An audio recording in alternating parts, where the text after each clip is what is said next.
ધોરણ 11ની અંદર JEE નીટમાં આગળ વધીએ તો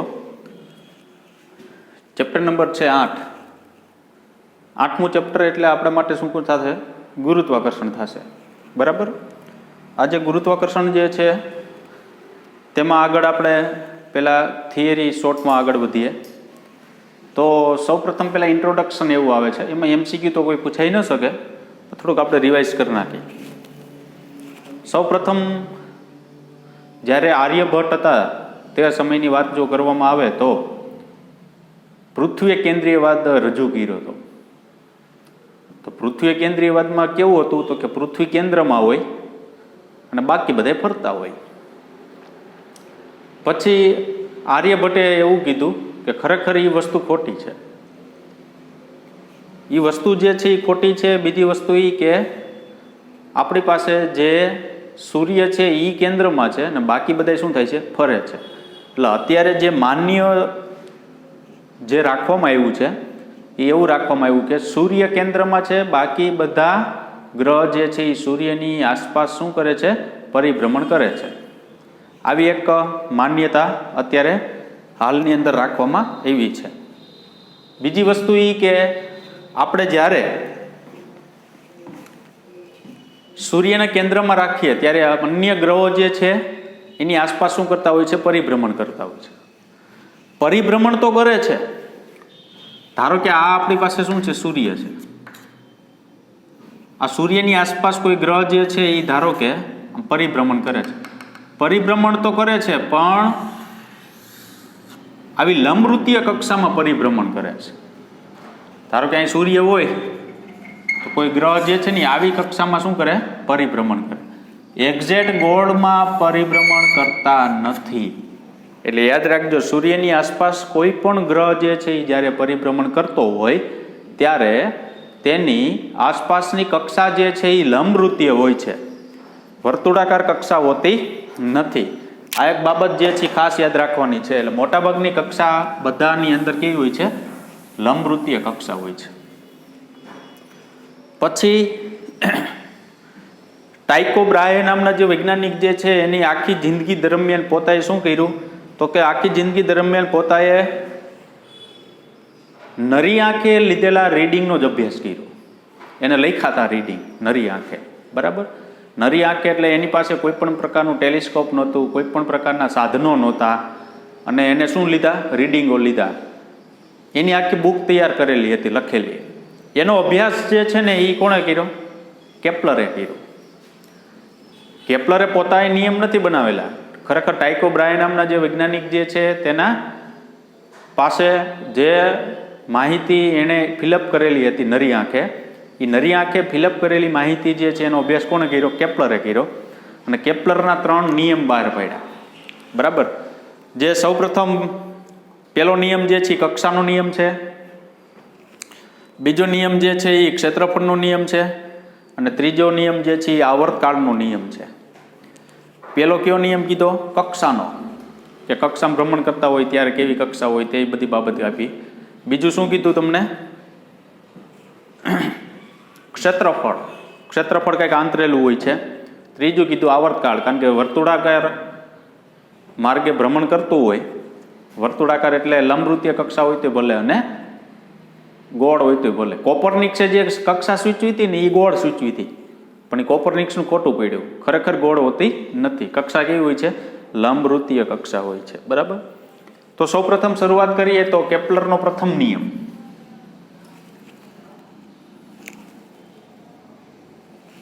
જેને કહેવામાં આવે છે કક્ષાનો નિયમ. શું કક્ષાનો નિયમ દર્શાવે છે? બધા ગ્રહો એવી દીર્ઘવૃત્તીય,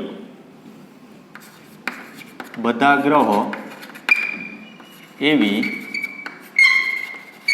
દીર્ઘવૃત્તીય એટલે કે લંબવૃત્તીય કક્ષામાં ભ્રમણ કરે છે કે તેના એક કેન્દ્ર પર કોણ હોય? સૂર્ય હોય.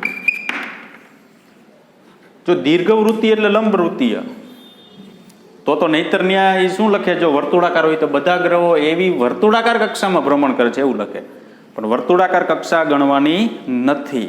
બરાબર, આ પ્રકારની કક્ષા હોય છે. હવે યાદ રાખજો તમે, આ જે છે ને એ એક પ્રકારનું શું થયું, ઉપવલય જેવું થયું. બરાબર, તો આપણી પાસે અત્યારે આ સી, આ એ અને આ બી અને આ પી. હવે શું છે તો કે બે નાભી હોય છે ઉપવલય, તો એક કેન્દ્ર અહીંયા હોય છે ને એક કેન્દ્ર અહીંયા હોય છે.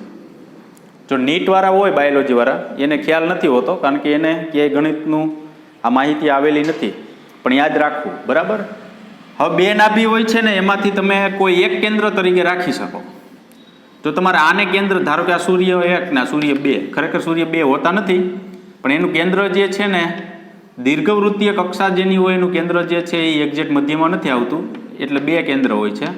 બે કેન્દ્ર તરીકે તો તમે સૂર્ય અહીંયા કેન્દ્રમાં રાખો તો આ પ્રકારની કક્ષા થશે, અહીંયા કેન્દ્રમાં રાખો તો આ પ્રકારની કક્ષા થશે. બેમાંથી કોઈ એક વસ્તુ જ રાખવાની.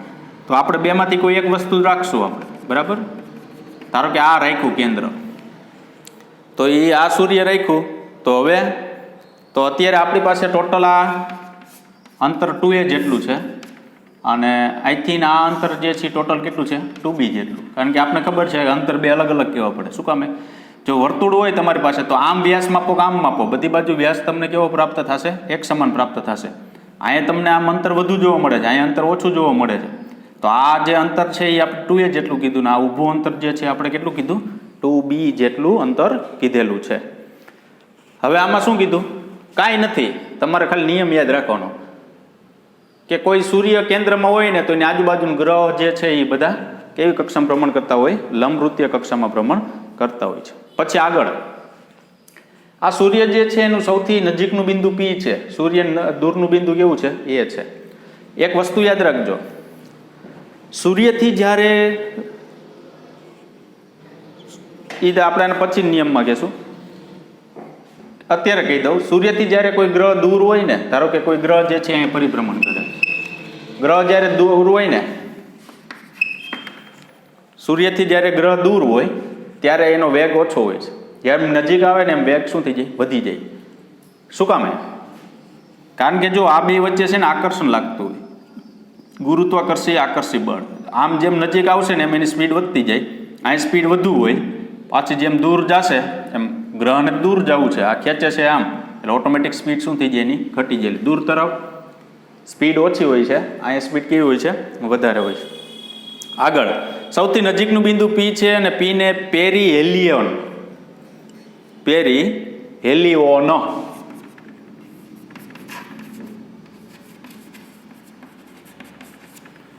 દૂરનું બિંદુ છે ને એપીહેલિયોન.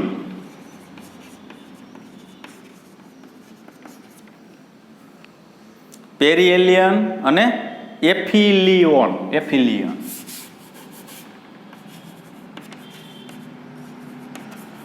ગુજરાતી એનું શું થશે તો કે એનું ગુજરાતી જે છે એવું થશે, સૂર્ય નીચ બિંદુ અને સૂર્યોચ્ચ બિંદુ. સૂર્ય નીચ બિંદુ અને સૂર્યોચ્ચ બિંદુ. ટૂંકમાં ગ્રહ જો દૂર હોય એટલે આ જે છે ને, જે કેન્દ્રમાં સૂર્ય છે ને એનાથી આ બિંદુ દૂરનું બિંદુ કહેવાય. દૂરનું આ બિંદુને એફિહેલિયોન, અને નજીકનું જે બિંદુ છે સૂર્યથી, આ નજીક એટલે અંતર ઓછું, આ અંતર વધુ. બરાબર, એને શું કહેવાય, પેરીહેલિયોન કહેવાય. બીજી વસ્તુ ગુજરાતી કેવું હોય તો સૂર્ય નીચ બિંદુ, નીચ એટલે નજીકનું બિંદુ, અને સૂર્યોચ્ચ બિંદુ એટલે દૂરનું બિંદુ. બરાબર, એ તો આપણે ખ્યાલ છે જ. બીજી વસ્તુ એ કે આપણી પાસે આ કેન્દ્ર છે, તો અહીંથી અહીંયા સુધીનું અંતર એ થાય, અહીંથી આ અંતરે કેટલું થાય, એ થાય. તો OP બરાબર OA બરાબર ટોટલ અંતર આપણે કેટલું લીધું, 2a, તો અહીંથી એટલું અંતર કેટલું થાય, a. એને કહેવામાં આવે છે અર્ધ દીર્ઘ અક્ષ. અર્ધ દીર્ઘ અક્ષ, કેન્દ્રથી ટૂંકમાં જે સપાટી સુધીનું અંતર લ્યો તમે એને અર્ધ દીર્ઘ અક્ષ, જેને આપણે એક ત્રિજ્યા તરીકે કહી શકાય. બરાબર, તો અહીંથી આ અંતર અર્ધ દીર્ઘ અક્ષ, એટલે કે આખી અક્ષની અડધી અક્ષ. આખી અક્ષની અડધી અક્ષને શું કહેવાય? અર્ધ દીર્ઘ અક્ષ કહેવામાં આવે છે. હવે એક્સ્ટ્રા શું છે આપણી પાસે? ક્યાંય એમસીક્યુની અંદર જો હોય તો પૂછાય તો ધ્યાનમાં રાખવું. ગ્રહ જ્યારે સૂર્યથી નજીક હોય ત્યારે વધારે ઝડપથી ફરતા હોય છે, એટલે કે ગતિ ઉર્જા મહત્તમ, સ્થિતિ ઉર્જા લઘુત્તમ. મેં કીધું નહીં પ્રમાણે સૂર્યથી જ્યારે ગ્રહ દૂર હોય ત્યારે સૌથી શું હોય છે? નજીક હોય ત્યારે સૌથી ઝડપથી ફરતા હોય છે, ગતિ ઉર્જા વધુ, કારણ કે વેગ વધુ હોય છે. ગતિ ઉર્જા જેની વધુ હોય એની સ્થિતિ ઉર્જા ઓછી હોય, કારણ કે તમે ઉર્જા સંરક્ષણના નિયમનો જ્યારે ઉપયોગ કરો તમે ત્યારે શું થાય? વધુ ગતિ ઉર્જા સામે સ્થિતિ ઉર્જા ઓછી, વધુ સ્થિતિ ઉર્જા તો સામે ગતિ ઉર્જા કેવી થશે? ઓછી થશે. બરાબર? તો જેની ગતિ ઉર્જા વધુ હોય તો એની સ્થિતિ ઉર્જા ઓછી, જેની સ્થિતિ ઉર્જા વધુ હોય તો એની ગતિ ઉર્જા ઓછી. તો આ રીતના તમે કહી શકો. તો એક્સ્ટ્રા જે છે તેની અંદર શું આપણે કહેશું? તો કે આર મેક્સિમમ બરાબર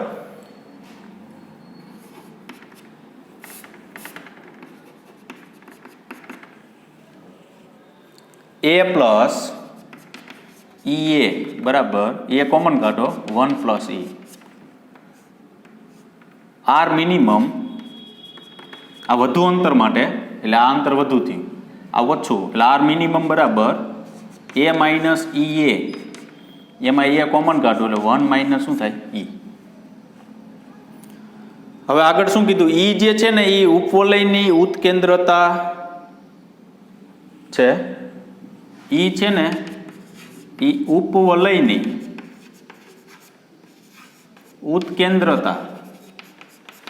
હવે તમને આ અત્યારે ઉત્કેન્દ્રતામાં તો ખબર નહીં પડે, બાયોલોજી વાળા હોય તો, જેડબલઈ વાળા હોય તો એને ખ્યાલ આવી જશે, કારણ કે તમે મેથેમેટિકલની અંદર 12મા ધોરણ 11મું 12મા ધોરણમાં 3 ચેપ્ટર આવે: ઉપવલય, અતિવલય, પરવલય.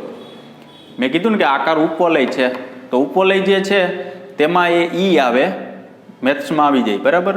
એને ઉપવલયની શું કહેવામાં આવે? ઉત્કેન્દ્રતા કહેવામાં આવે છે, જેનું મૂલ્ય 0 થી 1 ની વચ્ચે હોય છે. ઈનું મૂલ્ય જે છે ને 0 થી 1 ની ક્યાં હોય છે? વચ્ચે હોય છે. એટલે યાદ રાખજો, ઈનું મૂલ્ય જે છે એ 0 થી 1 ની વચ્ચે હોય છે, જે પરિમાણ રહિત છે. ઈ જે છે એ કેવું છે? પરિમાણ રહિત. એને કોઈ પણ પ્રકારનો એકમ છે નહીં. ઈ બરાબર 0 તો ઉપવલય એ વર્તુળ બની જાય. જ્યારે કીધું ને 0 થી 1 ની વચ્ચે છે, તો ઈની વેલ્યુ હંમેશા 0 થી 1 ની જો વચ્ચે હોય તો ઈ બરાબર શું કીધું? 0 જો લઈ લ્યો ને તમે, તો ઉપવલય જે છે ને એનું રૂપાંતર કેમાં થઈ જાય? ડાયરેક્ટ વર્તુળમાં થઈ જાય. તો ઈ શક્ય ન બને. શું કામે? તો ઉપવલય ને વર્તુળ તો અલગ અલગ છે, એટલે ઈની વેલ્યુ જે છે એ ક્યારેય 0 હોવી જોઈએ નહીં. જો 0 મૂકો તમે તો શું થઈ જાય? ઉપવલયનું રૂપાંતર ડાયરેક્ટ કેમાં થઈ જાય? વર્તુળમાં થઈ જાય. એટલે ઈ તમારે ગણતરી કરવાની નથી. બરાબર? પછી પૃથ્વી માટે ઈનું વેલ્યુ આપેલી છે.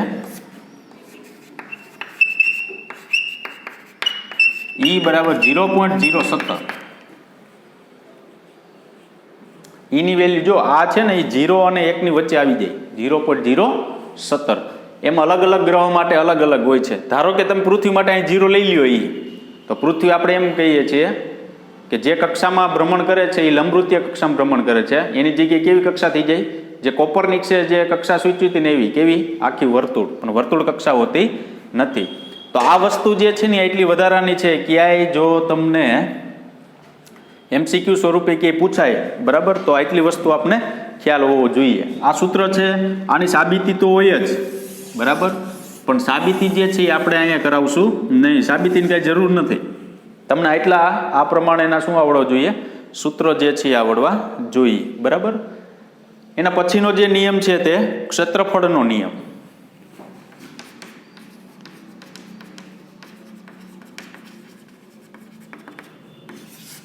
ક્ષેત્રફળનો નિયમ જે છે એ શું દર્શાવે છે?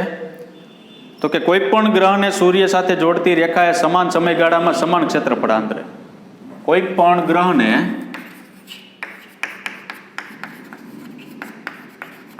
સૂર્ય સાથે જોડતી રેખા એ સમાન સમયગાળામાં સમાન ક્ષેત્રફળ આંતરે. ધારો કે આ આપણા માટે આવો માર્ગ છે, અહીંયા સૂર્ય છે, કોઈ એક ગ્રહ જે છે એ ધારો કે આ P1 સ્થાને છે, ત્યાંથી ગતિ કરીને ક્યાં પહોંચ્યો એ P2 સ્થાને.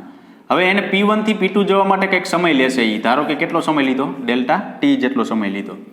તો એને જોડતી રેખા, એને આંતરેલું ક્ષેત્રફળ, એટલે આ કંઈક ક્ષેત્રફળ હોય. હવે એનો એ ગ્રહ જે છે એ ધારો કે અહીંયા P3 સ્થાને પહોંચે અને સમય કેટલો લે? ડેલ્ટા ટી જેટલો જ.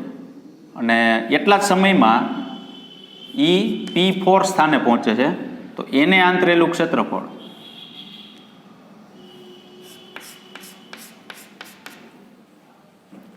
ધારો કે આને આંતરેલું ક્ષેત્રફળ જે છે એ આપણે આમ કહી શકીએ, શું?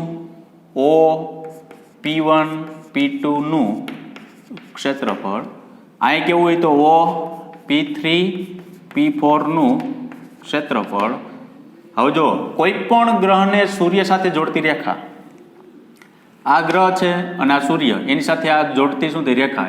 સમાન સમયગાળામાં, બે બાજુ સમય કેવો લીધો? સમાન લીધો. સમાન સમયગાળામાં એટલે બે બાજુ સમય સમાન લેવાનો. સમાન સમયગાળામાં સમાન ક્ષેત્રફળ આંતરે. ક્ષેત્રફળ સમાન દેખાતું નથી, પણ બેનું ક્ષેત્રફળ થાય કેવું? સમાન. શું કામ સમાન થાય? તો કે સૂર્યથી જ્યારે ગ્રહ દૂર હોય ત્યારે ધીમો ફરતો હોય, કીધું ને આગળ હમણાં, ધીમો ફરતો હોય ને એટલે આ અંતર એ કેવું કાપે? ઓછું કાપે. જ્યારે નજીક હોય ત્યારે આ અંતર કેવું કાપે? વધુ કાપે. જુઓ, કાં તો કે નજીક હોય ત્યારે એની સ્પીડ વધારે હોય, દૂર હોય ત્યારે એની સ્પીડ કેવી હોય છે? ઓછી હોય. તો સ્પીડ અહીંયા જેમ નજીક હોય તેમ વધારે, જેમ દૂર હોય એમ એની સ્પીડ કેવી હોય છે? ઓછી હોય.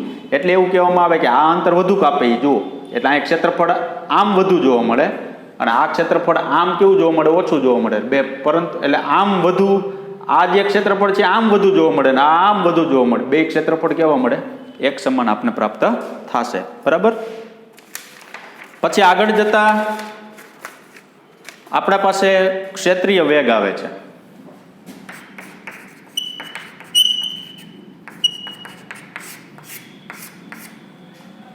Delta A vector by delta T બરાબર L/2m. ક્ષેત્રીય વેગ જે છે હંમેશા કેવો રહે? અચળ જ રહે. ડેલ્ટા એ વેક્ટર બરાબર ડેલ્ટા ટી બરાબર L/2m વેક્ટર. હવે યાદ શું રાખવાનું છે? બરાબર, અહીંયા સાબિતી છે, આપણે સાબિતી નથી લખતા, આપણે ખાલી એટલું કીધું. શું? તો એકમ સમયમાં આંતરેલું ક્ષેત્રફળને ક્ષેત્રીય વેગ કહેવામાં આવે છે. એકમ સમયમાં જે ક્ષેત્રફળ આંતરે એને શું કહેવામાં આવે? ક્ષેત્રીય વેગ કહેવામાં આવે. કેટલો? તો કે delta A vector by delta T બરાબર L/2m જેટલો. પણ હંમેશા કોઈ પણ સૂર્યની આસપાસ ગ્રહ પરિભ્રમણ કરતો હોય તો તેના માટે ક્ષેત્રીય વેગ કેવો રહેશે? અચળ. જો અચળ ક્યારે થાય? હવે સમજો ખાસ. આ વસ્તુ તમે ક્યારે લખી શકો? તો કે આ ત્રણેય ભૌતિક રાશિ અચળ હોય ને, આ ત્રણેય ભૌતિક રાશિ કેવી હોય? અચળ. તો જ તમે અહીં શું લખી શકો? અચળ એવું લખી શકો. ખ્યાલ આવ્યો કે નહીં? મેં શું કીધું? આ ત્રણેય ભૌતિક, L એટલે કોણીય વેગમાન, 2 અને દળ. હવે કોઈ પણ ગ્રહ જે છે એ સૂર્યની આસપાસ પરિભ્રમણ જ્યારે કરતો હોય ત્યારે આ બે તો અચળ, બે કેવા થશે? અચળ. એનું દળ જે છે એ કેવું રહેશે? અચળ. કારણ કે પરિભ્રમણ કરતો પૃથ્વી છે તો પૃથ્વી પરિભ્રમણ કરે છે તો એના દળમાં કાંઈ ફેરફાર થતો નથી. એટલે આપણે એટલી ખબર પડી ગઈ કે અહીંયા છેદ જે છે ને એ કેવો થઈ ગયો? અચળ થઈ ગયો. હવે વાત આવી અંશની. કોણીય વેગમાન અચળ ક્યારે થાય? તો કોણીય વેગમાન સંરક્ષણના નિયમ પ્રમાણે ટોર્ક જો 0 હોય ને તો જ કોણીય વેગમાન અચળ થાય. ખ્યાલ હોય તો તમને શું કીધું? તો કે પદાર્થ ઉપર લાગતું પરિણામી બાહ્ય બળ, પદાર્થ ઉપર લાગતું પરિણામી બાહ્ય ટોર્ક કેવું હોય? શૂન્ય હોય. તો એનું કોણીય વેગમાન કેવું રહે? અચળ. ખ્યાલ છે? નિયમ આવી ગયો. કેટલામ ચેપ્ટરમાં આવ્યો? આગળના ચેપ્ટરમાં આવ્યો, 7મા ચેપ્ટરમાં. કોણીય વેગમાન સંરક્ષણનો નિયમ. L જે છે એ અચળ ક્યારે કહેવાય? તો કે ટોર્ક શું થઈ જવું જોઈએ? 0 થઈ જવું જોઈએ. તો જો જે આ પરિસ્થિતિની અંદર ટોર્ક 0 કરવું હોય તો થઈ જાય. કેવી રીતના? જોજો, સમજજો બરાબર. સૂર્ય વડે, યાદ રાખજો, સૂર્ય વડે આ ગ્રહ પર લાગતું બળ, સૂર્ય વડે આ ગ્રહ પર લાગતું બળ, તો સૂર્ય વડે આ ગ્રહ ઉપર લાગતું બળ સૂર્ય તરફ.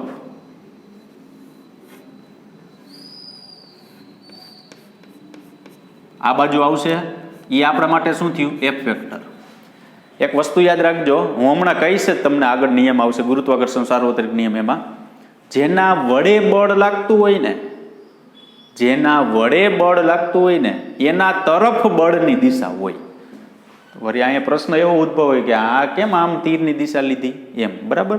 ધારો કે મારી પાસે અહીં બે કણ હોય, M1 છે, આ શું છે?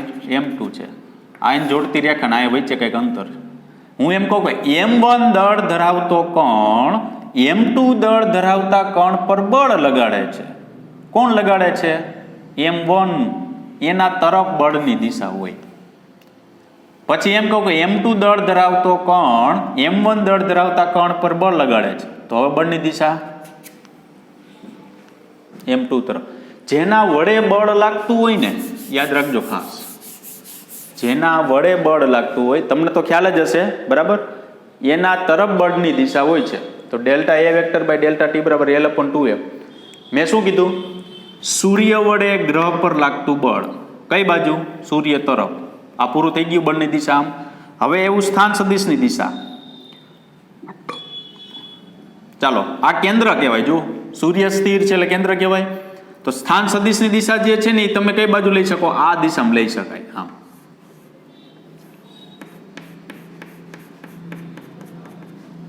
એ આપણા માટે કોણ થયું? R vector.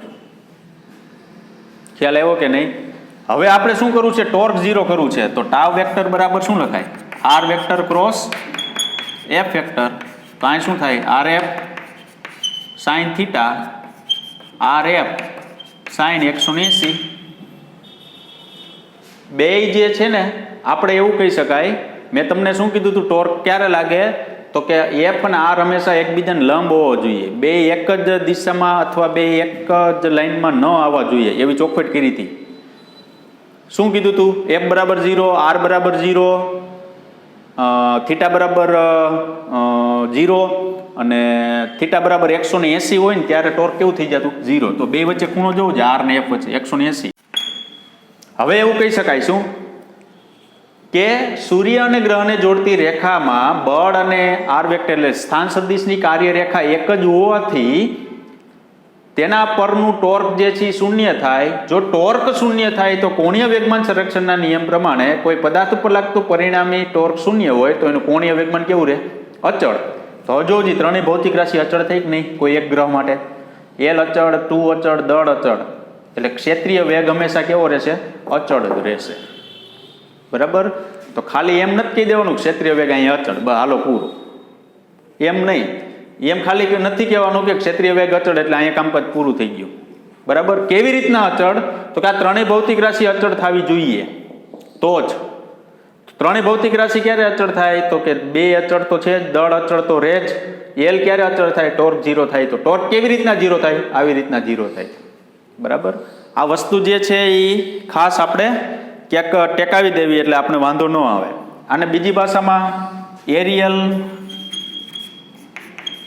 વેલોસિટી પણ કહેવામાં આવે છે. શું કહેવામાં આવે છે? Areal velocity. ચાલો હવે આગળ વધીએ.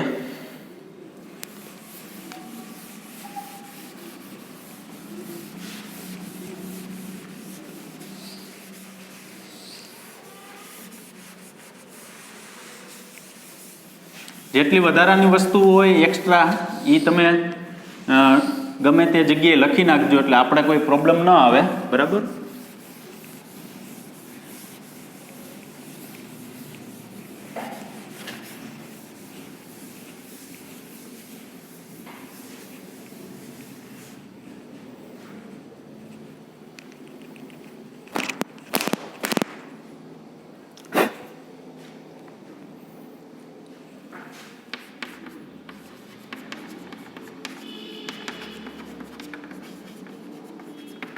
આવર્તકાળનો નિયમ. આવર્તકાળનો નિયમ શું દર્શાવે છે? ગ્રહના પરિભ્રમણના આવર્તકાળનો વર્ગ ગ્રહના પરિભ્રમણના આવર્તકાળનો વર્ગ એ તેણે રચેલ દીર્ઘવૃત્તીય વૃત્તની અર્ધદીર્ઘ અક્ષના તેને રચેલ દીર્ઘવૃત્ત અક્ષના દીર્ઘવૃત્તની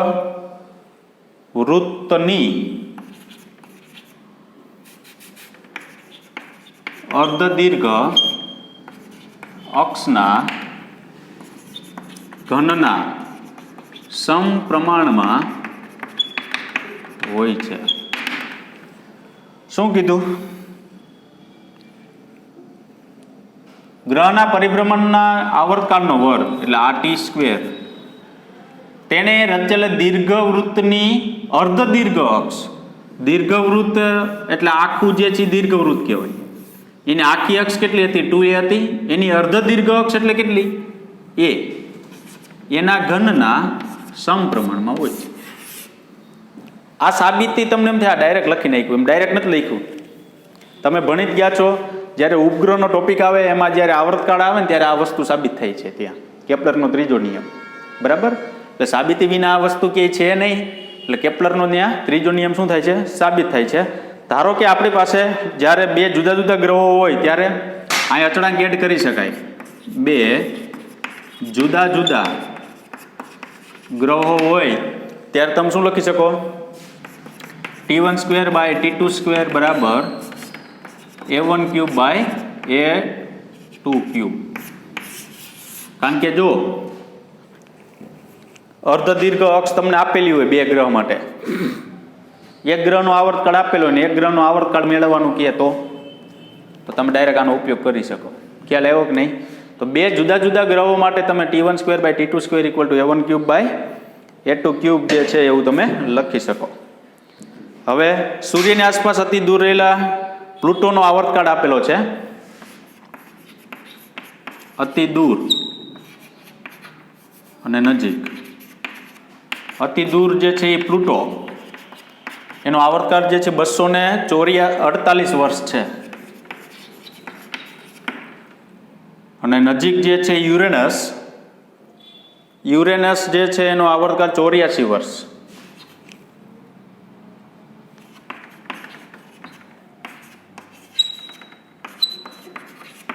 બરાબર? આ ઝીણી ઝીણી બાબતો યાદ રાખવી, કારણ કે ક્યારેક એવું બને કે નાનો નાનો MCQ જે છે એ પણ તમને પૂછી નાખે. બરાબર? હવે ગુરુત્વાકર્ષણનો સાર્વત્રિક નિયમ, ન્યૂટનના ગુરુત્વાકર્ષણનો સાર્વત્રિક નિયમ, આ ત્રણ નિયમ જે છે આપણે અહીંયા કમ્પ્લીટ થઈ ગયા. બરાબર? કન્સેપ્ટ જે છે ખાસ યાદ રાખો. આખી થિયરી કંઈ તૈયાર કરવાની કંઈ જરૂર નથી, પણ જે મેઇન વસ્તુ જે છે આપણે ખ્યાલ આવવો જોઈએ.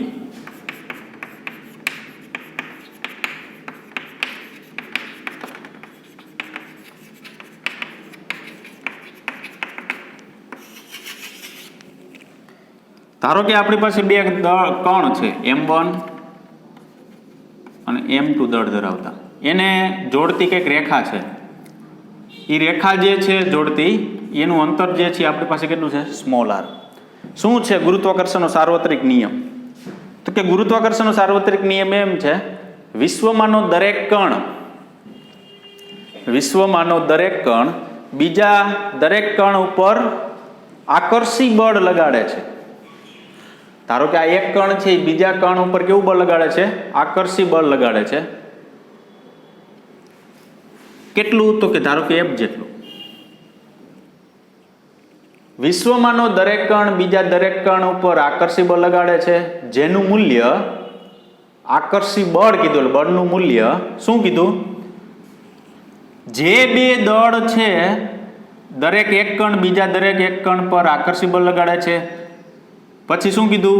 જે બે દળ છે એ દળના ગુણાકારના એટલે આ બેનો ગુણાકાર થયો m1 ઇન્ટુ m2 ના સમપ્રમાણમાં અને તેમની વચ્ચેનું જે અંતર છે એના વર્ગના વ્યસ્ત પ્રમાણમાં, એનો વર્ગ કરવાનો વ્યસ્ત પ્રમાણ એટલે ક્યાં મૂકવાનું? છેદમાં મૂકવાનું. વિશ્વમાંનો દરેક કણ બીજા દરેક કણ ઉપર આકર્ષી બળ લગાડે છે. એ બળનું મૂલ્ય કેટલું? તો કે જે બે દળ છે એ દળના ગુણાકારના સમપ્રમાણમાં એટલે અંશમાં લખવાનું અને તેમની વચ્ચેનું જે અંતર છે એના વર્ગના વ્યસ્ત પ્રમાણમાં હોય છે. તો f પ્રપોર્શનલ m1 m2 ના છેદમાં શું લખાય? r². એમાં f બરાબર પ્રપોર્શનલ નિશાની દૂર કરવા માટે અચળાંક એડ થાય કેપિટલ G, જે m1 m2 અપોન શું લખાય? r². અને G ને શું કહેવામાં આવે છે? ગુરુત્વાકર્ષણનો સાર્વત્રિક અચળાંક. તો ગુરુત્વાકર્ષણ સાર્વત્રિક અચળાંક 6.67 × 10⁻⁻⁻ શું થાય? 11. એની વેલ્યુ એટલી છે newton metre square by kilogram square. જો અહીંયા સૌથી અગત્યનો શબ્દ છે ને સાર્વત્રિક છે. શું કામ સાર્વત્રિક? કોઈ પણ ગ્રહ ઉપર તમે જાઓ ને ત્યાં કેપિટલ G ની વેલ્યુ એટલી જ લેવાની. અમુક દાખલા આવશે જોજો તમે, નહીતર ત્યાં જ પ્રશ્ન આપને એવો ઉદ્ભવશે. શું પ્રશ્ન ઉદ્ભવશે? કે અહીંયા ચંદ્ર ઉપર આવ્યા તો G ની વેલ્યુ શું કામ એટલી જ લીધી? કારણ કે ગુરુત્વાકર્ષણનો સાર્વત્રિક અચળાંક કીધું છે, બરાબર? ગુરુત્વાકર્ષણનો સાર્વત્રિક અચળાંક જે છે સૌપ્રથમ કેવેન્ડિશે મેળવ્યો હતો, પછી ઘણા બધા વૈજ્ઞાનિકોએ ગુરુત્વાકર્ષણનો સાર્વત્રિક અચળાંક મેળવ્યો અને માન્ય વેલ્યુ કેટલી રાખવામાં આવી છે? 6.67 × 10⁻⁻11. ઘણી વખત નીટનું હોય કે ગુજરાત બોર્ડનું પેપર હોય તો એમાં ગુરુત્વાકર્ષણનો સાર્વત્રિક અચળાંક કેપિટલ G છે એનું પારિમાણિક સૂત્ર પણ પૂછાય છે. તો ન્યૂટનનું મૂકવાનું, લંબાઈનું મૂકવાનું, દળનું મૂકવાનું, બધાના પારિમાણિક સૂત્ર તમે મૂકી દો એટલે આ વેલ્યુ તમને મળી જશે, બરાબર? હવે પછી શું ચોખવટ કર્યું? ધારો કે આ કણ છે આના ઉપર બળ લગાડે, તો મેં તમને કીધું ને કે જેના વડે બળ લાગતું હોય ને એના તરફ બળની દિશા લેવી. તમને ખ્યાલ હોય તો હું તમને સરસ ઉદાહરણ આપું. આપણી પૃથ્વી છે, પૃથ્વી પોતાના દળને લીધે ગુરુત્વાકર્ષણ બળ ઉત્પન્ન કરે છે. કારણ કે Gની વેલ્યુ છે ને capital G capital m upon r². તમને ખ્યાલ હોય તો આવું છે.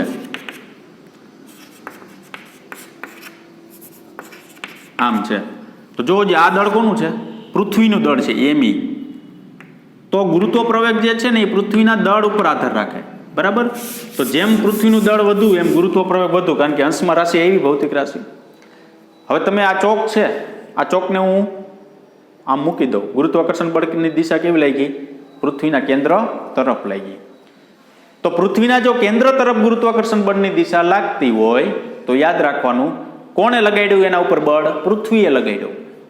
પૃથ્વીએ લગાડ્યું. આપણે તમે એમ કહો કે પૃથ્વીનું ગુરુત્વાકર્ષણ બળ આ પદાર્થ ઉપર લાગે, આપણે જેમ કહીએ કે મારા ઉપર ગુરુત્વાકર્ષણ બળ કોનું લાગે છે? પૃથ્વીનું. હું આમ ઊભો હોય તો મારા ઉપરનું વજન ટોટલી કેવું હોય? પૃથ્વીના કેન્દ્ર તરફ જ હોય. કારણ કે mg મારું એ દળ તો અચળ હોય, G પૃથ્વીના કેન્દ્ર તરફ. તો શું કીધું તમને? હંમેશા યાદ રાખજો કે જે પદાર્થ બળ લગાડતો હોય એના તરફ એનું બળની દિશા લેવી. પૃથ્વી મારા ઉપર બળ લગાડતી હોય તો બળની દિશા કઈ બાજુ? પૃથ્વી તરફ. તો આ કણ જે છે આના ઉપર બળ લગાડતો હોય ને તો બળની દિશા આમ. આ કણ છે આના તરફ બળ લગાડ, આના પર બળ લગાડતું હોય તો બળની દિશા આમ. ખ્યાલ આવ્યો? બરાબર. પછી આગળ જઈએ, જો સદિશ સ્વરૂપ તમારે લેવું હોય તો સદિશ સ્વરૂપમાં તો શું છે? F12 વેક્ટર બરાબર GM1 M2 upon r² × r12 caret.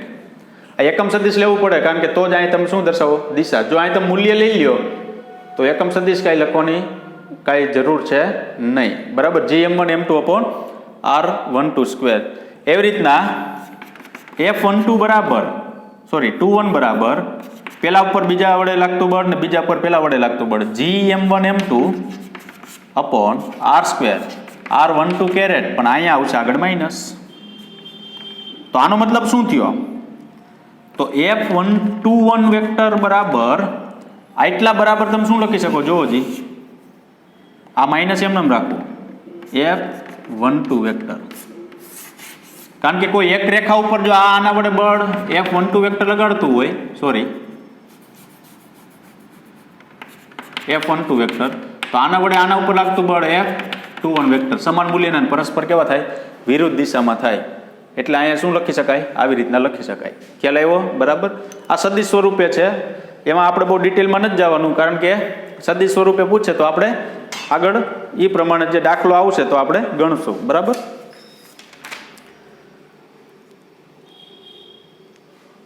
હવે સૌથી અગત્યની વસ્તુ આવે છે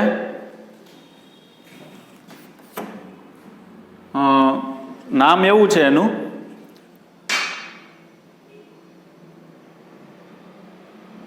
ગુરુત્વાકર્ષણ બળ માટે ન્યૂટનના કવચના પ્રમેય.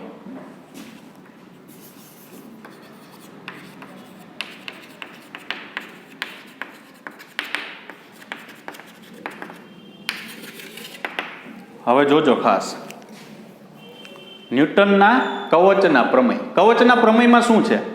તો કે ધારો કે આપણી પાસે એક કવચ છે. આ કવચ પરના બે બિંદુઓ આપણે ધારી લઈએ. એક અહીંયા છે 1 નંબર, આ 2 નંબર, ના 3 નંબર. આ કવચની આ બહારનું બિંદુ છે. બરાબર. તો આપણે કહીએ કે 2 વડે 1 પર લાગતું બળ, 3 વડે 1 ઉપર બળ લાગતું હોય તે 2 વડે 1 ઉપર લાગતું બળની દિશા આમ થાય. બરાબર. F12 vector. 3 વડે આના ઉપર લાગતું બળ F13 vector. F12 vector, F13 vector. અને કવચની જે ત્રિજ્યા છે એ ધારો કે કેપિટલ R જેટલી છે. બરાબર.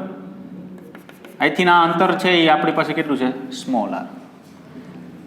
હવે વિધાન શું છે ખરેખર? જો હવે જોજો ખાસ. વિધાન એવું છે કે નિયમિત ઘનતા ધરાવતા પોલા ગોળાકાર કવચ વડે કવચની બહાર રહેલા બિંદુવત દળ વચ્ચેનું ગુરુત્વાકર્ષણ બળ કવચનું સમગ્ર દળ જાણે કે કવચના કેન્દ્ર ઉપર કેન્દ્રિત થયેલું હોય તેમ મળતા બળ જેટલું હોય છે. શું કીધું? નિયમિત પોલા જે ગોળો છે કવચ, એની બહાર રહેલો કોઈ એક કણ છે, એનું સમગ્ર દળ જાણે કે કવચનું સમગ્ર દળ ક્યાં કેન્દ્રિત થયેલું હોય? એના કેન્દ્ર ઉપર.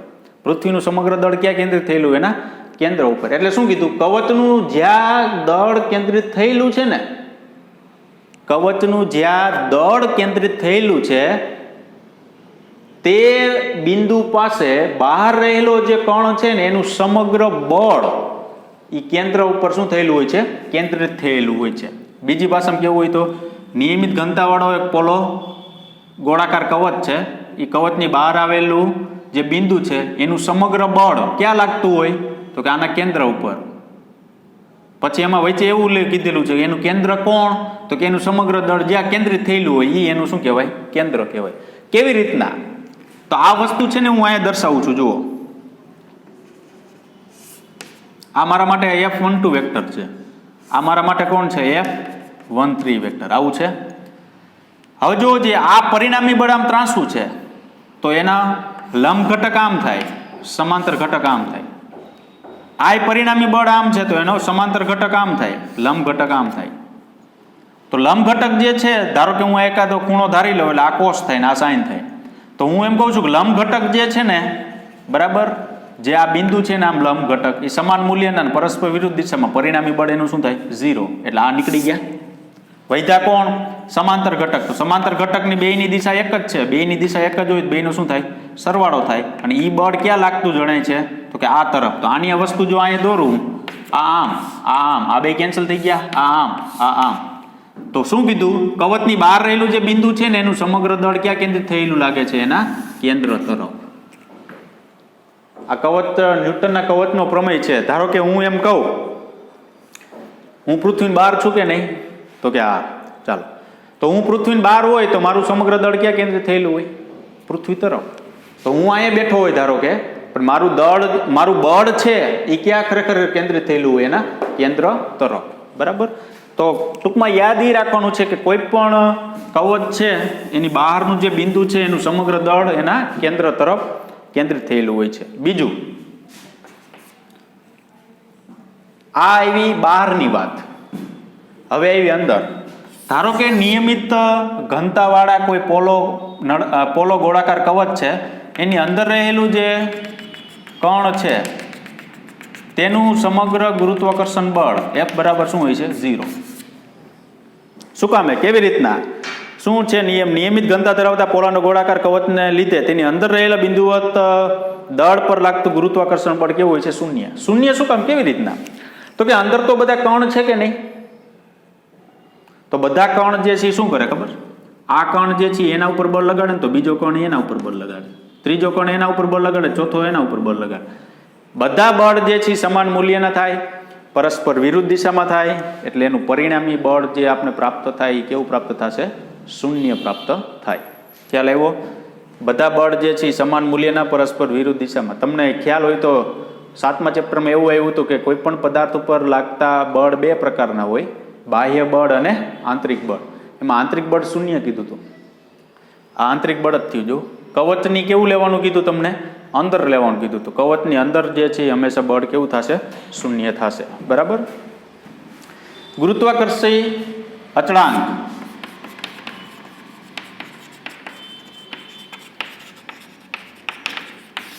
આની વાત છે કેપિટલ Gની, જે સૌપ્રથમ કેવેન્ડિશે કર્યો હતો. કેવેન્ડિશનો પ્રયોગ આપેલો છે, પણ એની ક્યાંય પ્રયોગની આપણે જરૂર નથી. પણ કેપિટલ G બરાબર સૂત્ર યાદ રાખવાનું, T(θ)d² by capital M small m capital L, capital M small l capital L. આ Gનું સૂત્ર યાદ રાખજો, કારણ કે ખાલી Gનું સૂત્ર તમને પૂછી શકે. બરાબર. આ ભલે આ લોકોએ આપણે અહીંયા પ્રશ્ન આપેલો છે, પણ પ્રશ્ન શું છે ખબર? આ થીટા મેળવવો ખૂબ અઘરો છે. એટલે એ તો તમે જ્યારે કોલેજમાં જાઓ ત્યારે કેપિટલ Gની વેલ્યુ મેળવવાનો પ્રયોગ આવે છે ત્યારે તમે મેળવી શકો, ત્યારે તમને આની અંદાજિત આની નજીક ક્યાંક વેલ્યુ તમને પ્રાપ્ત થશે. એટલે તમારે અત્યારે ગુરુત્વાકર્ષણના સાર્વત્રિક નિયમ જે છે એમાં કેપિટલ Gની વેલ્યુ માટેનું સૂત્ર ખાલી યાદ રાખવાનું છે. કેવી રીતના આવ્યું એ કાંઈ નહીં. બરાબર. અને કેવી રીતના આવ્યું એ તમારે જોવું હોય તો તમારા થિયરીમાં છે જ, અને તમે આગળ ભણી ગયા છો તો એ કેવી રીતના આવ્યું એનું કંઈ આપણે જરૂરિયાત નથી, કારણ કે એમાં શીશાના 2 ગોળા લીધા, નાના મોટા, અને પછી વિરુદ્ધ દિશામાં લઈ અવાય ને ફરે ને ટોર્ક લાગે ને વળ અચળાંક મળે ને એના ઉપરથી આખું છે. બરાબર. ખ્યાલ હોય તો તમને. તો કેપિટલ G બરાબર τθd² upon capital M small m into capital L.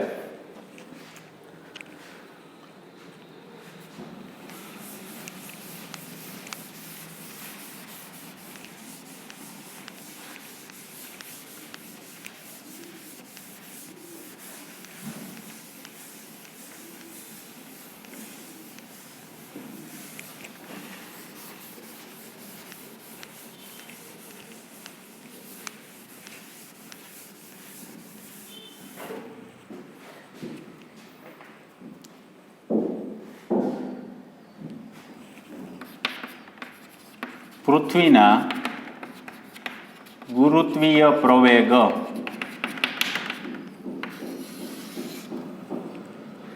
ચાલો પૃથ્વીના ગુરુત્વીય પ્રવેગ વિશે માહિતી લઈએ. તો પૃથ્વીને સંપૂર્ણ ગોળાકાર ગણી અને પૃથ્વીની અંદર ઘનતા બધે જ એક સમાન છે તેમ ધારો. જુઓ, હવે સૌથી પહેલા ચોખવટ કરી દઉં. અહીં પૃથ્વીને સંપૂર્ણ ગોળાકાર ધારવાની કીધી. શું કામ?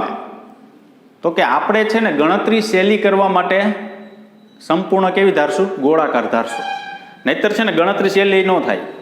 તમે જો આમ લંબગોળ ધારો કે તો શું થાય? આ અંતર કંઈક અલગ મળે, આ અંતર કેવું મળે? કંઈક અલગ મળે. તો અંતર જો અલગ અલગ મળે આપણે, આ અંતર અલગ નાનું મળે, આ મોટું મળે. બરાબર. તો ગણતરી જે કરવી હોય બરાબર થાય નહીં. એટલે એવું કીધું સમકેન્દ્રીય સંપૂર્ણ ગોળાકાર ધારો. સંપૂર્ણ ગોળાકાર ધારો ને એટલે એનો મતલબ શું ખબર? આ બાજુ જાવ તો ત્રિજ્યા તમે સરખી લઈ શકો, આ બાજુ જાવ તો ત્રિજ્યા સરખી લઈ શકો, આ બાજુ ત્રિજ્યા સરખી લઈ. સંપૂર્ણ ગોળાકાર છે નહીં, સંપૂર્ણ પૃથ્વી ગોળાકાર છે નહીં, સમજો બરાબર. પણ સંપૂર્ણ ગોળાકાર ધારો. સંપૂર્ણ ગોળાકાર ધારવાનું કારણ શું? તો કે તમને જે ગણતરી છે એ આપને કેવી બનશે? સહેલી બનશે એટલા માટે. અને દરેક જગ્યાએ ઘનતા નિયમિત ધારવાની. શું કામે? કારણ કે તમને ખબર છે કે પૃથ્વી છે, તો પૃથ્વી જે છે એની પેટાળની અંદર ઘણા બધા તત્વો રહેલા છે. બરાબર.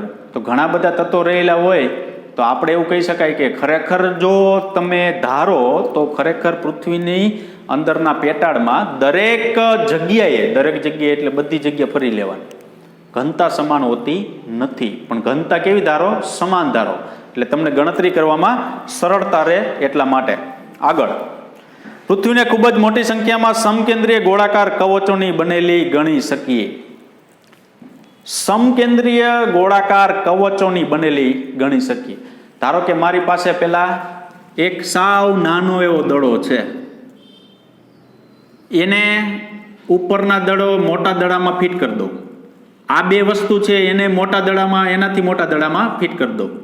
આ એને મોટા દડામાંથી, જો દડો યાદ રાખજો, રિંગ આ દેખાય રિંગ, કારણ કે દડો દોરી ન શકાય, બરાબર. એવી રીતના આમ કરી દો, એમ કરી દો ને એટલે સમકેન્દ્રીય ગોળાકાર કવચોની બનેલી છે. અસંખ્ય ખબર હોય તો નાનો ગોળો લ્યો, ઈ ગોળા એનાથી મોટા ગોળામાં નાખો, એને ઈ બે ને પાછા એના જ મોટામાં, ઈ ત્રણેય પાછા એને મોટામાં, ઈ ચારેય પાછા એને મોટામાં, મોટો ગોળો થઈ જાય, બરાબર. એટલે એ રીતના તમારે ધારવાનું છે. પૃથ્વીની બહાર રહેલું બિંદુ સ્વાભાવિક રીતે બધી જ કવચોની બહાર છે. આમ બધી જ કવચોની બહારના બિંદુ એટલું ગુરુત્વબળ લગાડે કે જાણે કે તેમના દળ તેમના સામાન્ય કેન્દ્ર ઉપર કેન્દ્રિત થયેલું હોય તેમ ત્યારે મળે. આમ બધી જ કવચોનું દળ પૃથ્વીના દળ જેટલું જ. આથી પૃથ્વીના બહાર બિંદુ ગુરુત્વ બળ જાણે કે પૃથ્વીનું સમગ્ર દળ તેના કેન્દ્ર ઉપર કેન્દ્રિત થયેલું હોય તેમ મળતા બળ જેટલું ગણી શકાય. હમણાં નિયમ આવ્યો તે પ્રમાણે આ જે કવચ છે આ હું મોટી દોરું છું, ધારો કે આ બધા ગોળા જ છે. શું કીધું તો કે આ જેટલી કવચ છે એ બધાનું તમે દ્રવ્યમાન, ધારો કે આ M1, આ M આનું ઓછું હોય, વધુ બધાને દળ લ્યો ને એટલે કોના જેટલું થઈ જવું જોઈએ? પૃથ્વીના દળ જેટલું થઈ જવું જોઈએ. ફાઇનલ. તો ધારો કે બધાનું દળ જો લેવામાં આવે તો પૃથ્વીના કોના જેટલું થઈ ગયું? દળ જેટલું થઈ ગયું. હવે જો પૃથ્વીના દળ જેટલું થઈ જાય તો દરેક કવચ છે, હમણાં આવ્યો હતો ને કવચનો નિયમ, બે નિયમ આવ્યા હતા. કોઈ બહારનું બિંદુ છે એ દરેક કવચની બહારનું બિંદુ જ કહેવાય. જુઓ આ કવચ છે એની બહાર થયું, આ કવચનું કેવું કહેવાય? આ બહારનું બિંદુ કહેવાય. આ કવચ માટે કેવું કહેવાય? બહારનું બિંદુ કહેવાય. તો આ જે બિંદુ છે ને આ જેટલી કવચો જે છે ને દરેક કવચનું તો કેવું થયું? બહારનું બિંદુ જ થયું. જેટલી કવચ છે એ દરેક કવચનું કેવું થયું? આ બહારનું બિંદુ. તો જો દરેક કવચનું બહારનું બિંદુ થાય તો આ જે કણ છે એનું સમગ્ર, પેલી વસ્તુ એ કે જેટલી કવચ છે એનું દળ બધાનું ક્યાં કેન્દ્રિત થયેલું હોય? એના કેન્દ્ર પર. આ નાની કવચ છે તો એનું દળ એના કેન્દ્ર ઉપર, આ એનાથી મોટી છે તો એનું દળ એના કેન્દ્ર ઉપર, એ એનાથી મોટી છે તો એનું દળ એના કેન્દ્ર ઉપર, આ એનાથી મોટી છે તો એનું દળ એના કેન્દ્ર પર. તો આપણે એવું કહેવું કે બધી કવચોનું દળ જ્યાં કેન્દ્રિત થયેલું છે ત્યાં બહારના બિંદુનું બળ કેન્દ્રિત થયેલું હોય, બરાબર. આ રીતના થિયરી આપણે આપેલી છે. તો હવે જોઈએ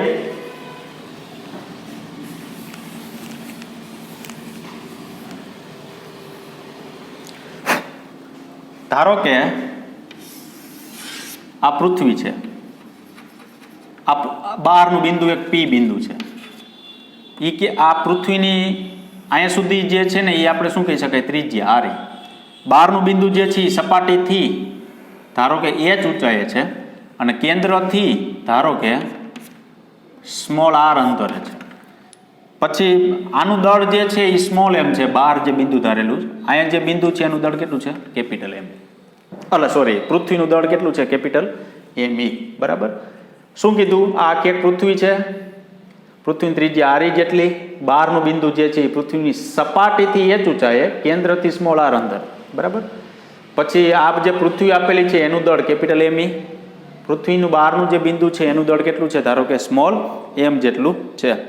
હવે ગુરુત્વાકર્ષણનો સાર્વત્રિક નિયમ, ગુરુત્વાકર્ષણના ન્યૂટનનો જે સાર્વત્રિક નિયમ જે છે એ શું છે? કોઈ પદાર્થ ઉપર લાગતું બળ એ G(m1m2)/r², આવું છે, બરાબર. હવે અહીં બળ લેવું હોય તો કેપિટલ F. બે કણ ક્યાં થયા? એક પૃથ્વી આખું થયું અને એક પૃથ્વી બહારનો જે કણ છે તે. તો આનું દળ કેપિટલ ME. આ G તો લખવું જ પડે. આનું દળ સ્મોલ m, વચ્ચેનું અંતર કેટલું? સ્મોલ r, એનો શું કરવાનો? વર્ગ. આવું થાય. કેપિટલ F બરાબર capital G capital ME small m/r². ન્યૂટનની ગતિના બીજા નિયમ પ્રમાણે G બરાબર F અપોન શું લખાય? Small m. F બરાબર mg gm m, બરાબર. તો એક દળ સ્મોલ m કેન્સલ થઈ જાય તો G કેટલું મળે? એટલું. હવે જો તમે આ જે છે ને એ ગુરુત્વ પ્રવેગ ક્યાં મળ્યો, તો આ ગુરુત્વ પ્રવેગ મારે લખાય જી ઓફ આર બરાબર capital G capital M E upon R square. પૃથ્વીના કેન્દ્રથી સ્મોલ આર અંતરે. હવે કોઈ જગ્યાએ જો પૃથ્વીની સપાટી પર ગુરુત્વ પ્રવેગ તમારે લેવું હોય તો શું કરી દેવાનું, સ્મોલ આર બરાબર કેપિટલ આર આવી કન્ડિશન મૂકી દેવાની. આ જે આ સ્મોલ આર છે એ આના જેટલું લ્યો એટલે આ જે બિંદુ છે ને આની સપાટી ઉપર આવી જાય. ખ્યાલ આવ્યો કે નહીં? બરાબર. શું કીધું મેં? સ્મોલ આર જે છે એ કેપિટલ આર જેટલું તમે લ્યો એટલે આ બિંદુ ક્યાં આવી આવે, સપાટી ઉપર. આર બરાબર આર. તો જી એટલે પૃથ્વીની સપાટી પર ગુરુત્વ પ્રવેગ, capital G capital M E capital R નો સ્ક્વેર. ખ્યાલ આવ્યો? બરાબર. આ રીતનું થશે. ચાલો અંદર આવેલા બિંદુ માટે શું કરશું, તો અંદર આવેલા બિંદુ માટે હું ડાયરેક્ટ સૂત્ર લખું છું. બરાબર. કારણ કે એની અંદર શું હોય છે જુઓ, તમને સમજાવી દઉં.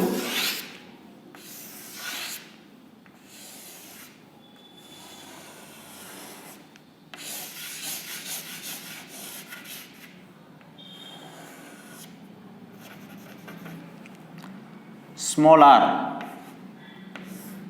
કેપિટલ આર ઈ આખું દળ capital M E capital M small R. આ કેન્દ્ર અહીંયા એક બિંદુ છે પી બિંદુ. જો અંદરનું બિંદુ લેવું હોય ને ત્યારે તો અત્યારે આપણે બીજો નિયમ કવચ માટેનો એવો હતો કે અંદર બળ 0 થઈ જાય. તો બળ 0 થઈ જાય બરાબર, તો અહીંયા એફ જ 0 થઈ જાય તો જી મળે જ નહીં તમને. તો શું વિચારવાનું, તો કે અંદરના બિંદુ માટે તો કે તમારી પાસે આ ડી જાડાઈની કવચ ધારવાની. ડી જાડાઈની શું ધારવાની? કવચ. હવે આ કણ જે છે ને એ કવચની અંદર છે અને અંદર છે ને તમારે સ્મોલ આર ત્રિજ્યાનો નક્કર ગોળો ધારવાનો છે.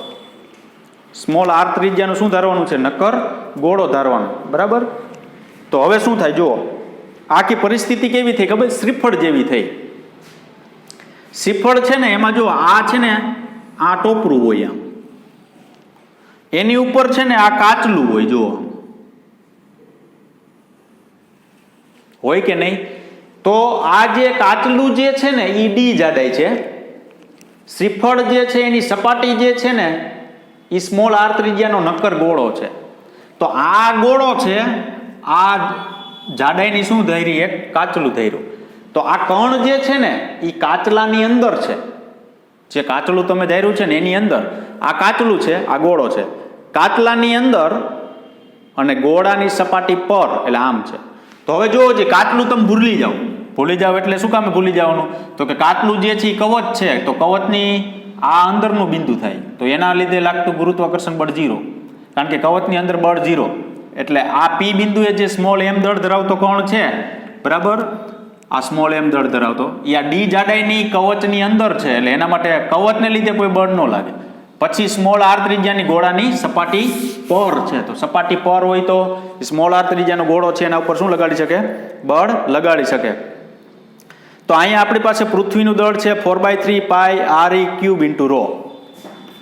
એમ ઈ બરાબર 4/3 pi R E cube into rho. આ સૂત્ર યાદ રાખવાના.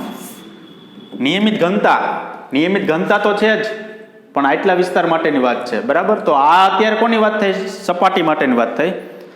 ધારો કે ત્રિજ્યાના ગોળાનું સ્મોલ આર ત્રિજ્યાના ગોળાનું દળ એમ small R 4/3 pi R cube into શું લખાય? રો. આ આખી પૃથ્વી માટે તમે આવું દળ લખી શકો. બરાબર. 4/3 pi R E cube into rho. આ ક્યાંથી આવ્યું? અહીંથી ને આવ્યું. વળી પાછું એમ થાય આવું સૂત્ર ક્યાંથી આવ્યું? પૃથ્વી દળને કરતા કરો રો ઇન્ટુ વી થાય. તો ઘનતા દરેક જગ્યાએ હમણાં થોડીક વાર પહેલા કીધું કેવી ધારવાની? સમાન. અને કદ કેટલું થયું? 4/3 પાઈ આર ઈ ક્યુબ જેટલું થાય. બરાબર.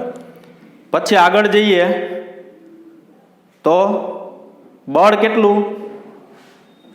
તો કેપિટલ એફ બરાબર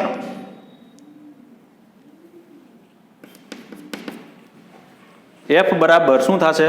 capital G small M capital M E, capital G small M capital M E R E cube into R.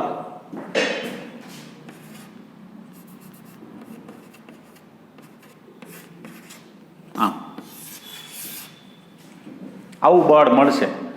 તો જો જે આ અંદરનું બિંદુ થયું ને બહારનું બિંદુ થયું, આ બહારનું બિંદુ થયું, ઓલું અંદરનું બિંદુ થયું, તો અહીંયા કન્ડિશન શું પ્રાપ્ત થાય? ગુરુત્વ પ્રવેગ તમારે મેળવવો હોય અહીંયા જી અંદરના બિંદુ માટે, તો એફ અપોન શું લખાય? એમ. આ કેન્સલ થઈ જાય તો શું થયું? Capital G capital M E R E cube into શું લખાય? આર.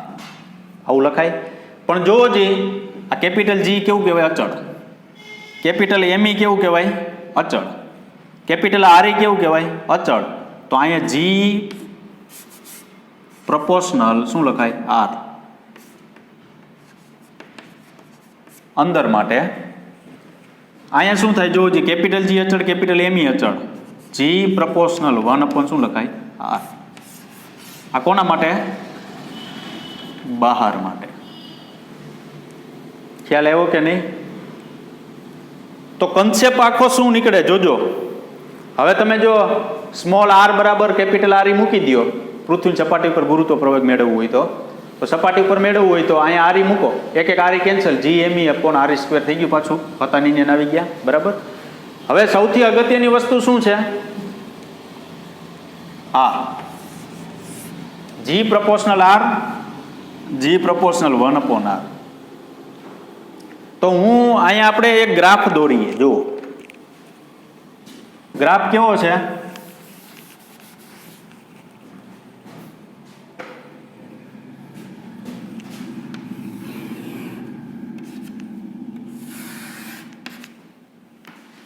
જી અને આર, જી વિરુદ્ધ આર નો ગ્રાફ, ગુરુત્વ પ્રવેગ જી વિરુદ્ધ આર નો ગ્રાફ. તો જો જી પૃથ્વીની અંદર જેમ અંતર વધે ને તેમ ગુરુત્વ પ્રવેગ વધે. તો કેન્દ્રથી જેમ તમે આમ સપાટી તરફ જાઓ એમ અંતર વધ્યું કે નહીં? તો સપાટી તરફ જાઓ એમ અંતર વધે તો જીની વેલ્યુમાં શું થાય? વધારો થાય. તો જેમ અંતર વધે વધારો થાય તો સમપ્રમાણમાં વધારો થાય. તો ગ્રાફ મારે આમ દોરાય, જી પ્રપોર્શનલ શું લખાય? આર. આ શું આવ્યું? સપાટી. સપાટી કોને કહેવાય? તો કે આર બરાબર આર. ક્યાં સુધી તમને ગ્રાફ સ્ટ્રેટ મળશે આમ? તો કે કેન્દ્રથી જ્યારે સપાટી તરફ જાઓ, તમે કેન્દ્રથી જ્યારે તમે કઈ બાજુ જાઓ? સપાટી તરફ જાઓ, ત્યારે જી પ્રપોર્શનલ આર મુજબ શું થાય? ગુરુત્વ પ્રવેગ વધે. તો કેન્દ્ર પાસે આર 0 થાય કે નહીં? તો કેન્દ્ર પાસે ગુરુત્વ પ્રવેગ શું થઈ જાય? 0. યાદ રાખજો, કેન્દ્ર પાસે ગુરુત્વ પ્રવેગ શું થઈ જાય? 0. કેન્દ્રથી જેમ તમે સપાટી તરફ જાઓ તેમ ગુરુત્વ પ્રવેગ વધે સમપ્રમાણમાં, એટલે ગ્રાફ સ્ટેટ.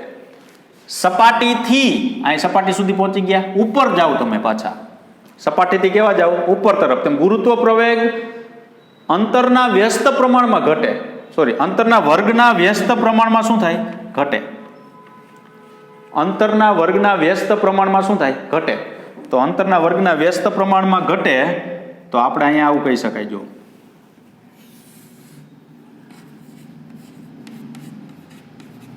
જી પ્રપોર્શનલ શું લખાય? 1/r².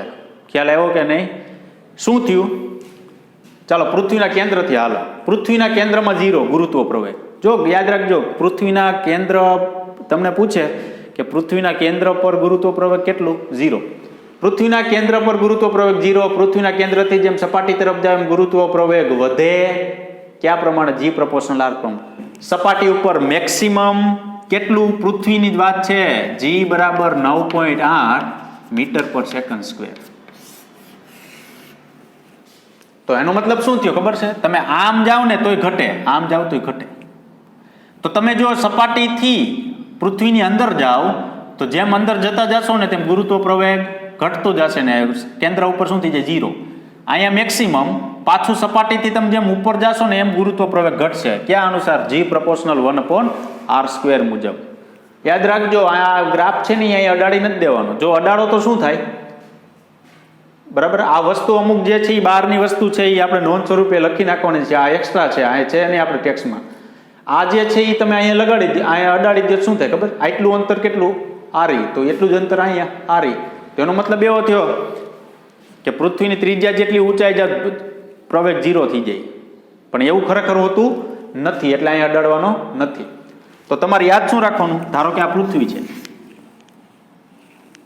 આ પૃથ્વીના કેન્દ્રથી જેમ સપાટી તરફ જાય એમ ગુરુત્વ પ્રવેગ વધે, સપાટી પર મહત્તમ, સપાટીથી બહાર જો એમ ઘટે. ખ્યાલ આવ્યો કે નહીં?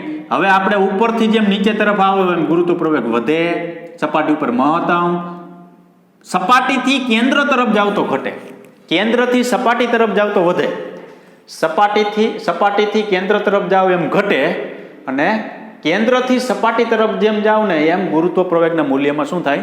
વધારો થાય. બરાબર. તો હવે આગળ જતા આપણે પૃથ્વીની ઊંચાઈ સાથે ફેરફાર અને ઊંડાઈ સાથે ફેરફાર એ આવતા લેક્ચરમાં આપણે લેશું. બરાબર, અહીંયા સુધી આપણે રાખીશું. Thank you very much.